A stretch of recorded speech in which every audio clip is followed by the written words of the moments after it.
तमिलनाडु में हुए इस रेल हादसे को लेकर रेलवे की सुरक्षा सिस्टम पर एक बार फिर से सवाल खड़े हो रहे हैं। लेकिन बड़ा सवाल ये कि जिस ट्रेन को मेन लाइन से जाने का ग्रीन सिग्नल मिला था, आखिर वो अचानक लूप लाइन पर कैसे चली गई? ये रिपोर्ट देखिए।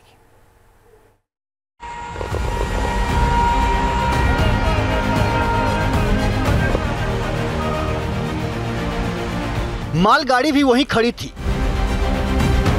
जहां उसे खड़े होने के लिए बोला गया था।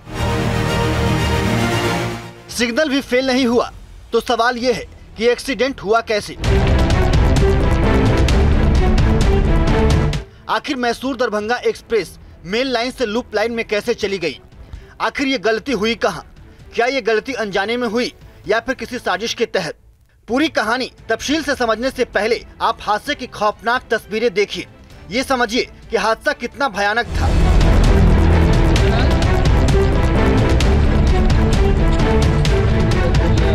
कवराईपेट्टई रेलवे स्टेशन, ये स्टेशन कुल 2 लाइन वाला स्टेशन है, यानी यहाँ ट्रेन की 2 पटरियां ही हैं।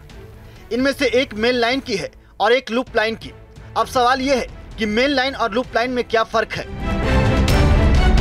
मेन लाइन वो होती है जिस पर सीधी गाड़ियां चलती हैं।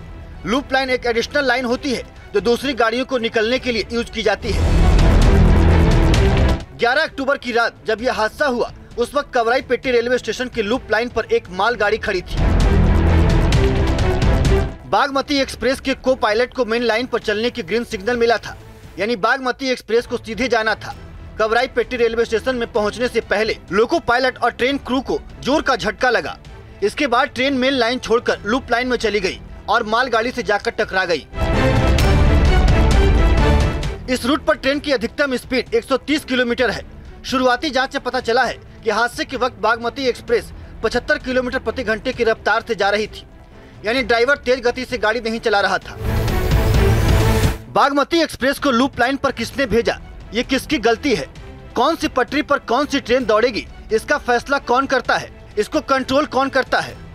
तो चलिए इसे भी समझने की कोशिश करते हैं। देश भर में फैले करीब 1,20,000 किलोमीटर के रेल ट्रैक पर बिजली का एक वायर लगा होता है। इस वायर में करंट तो होता है, लेकिन बेहद कम वोल्टेज का। इसी वायर के चलते देश के हर स्टेशन पर स्टेशन मास्टर को पता चलता है कि उस वक्त किस खास दूरी पर पटरी पर कुल कितनी ट्रेनें चल रही हैं, उन ट्रेनों के बीच कितना गैप है। ये सब कुछ स्टेशन मास्टर लाइव देख रहा होता है। इसके लिए कम से कम 2 कर्मचारी कंप्यूटर के सामने मौजूद रहते हैं।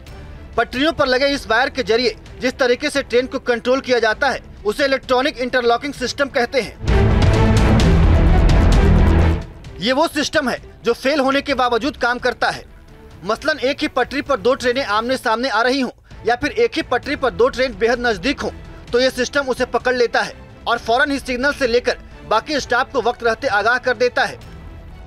अगर मान लें कि सिस्टम की चेतावनी के बावजूद कर्मचारी उस पर ध्यान नहीं देता है, तो भी हादसा नहीं हो सकता, क्योंकि ऐसी किसी भी गलती को पकड़ने के साथ ही इलेक्ट्रॉनिक इंटरलॉकिंग सिस्टम फौरन इस सिग्नल को रेड कर देता है।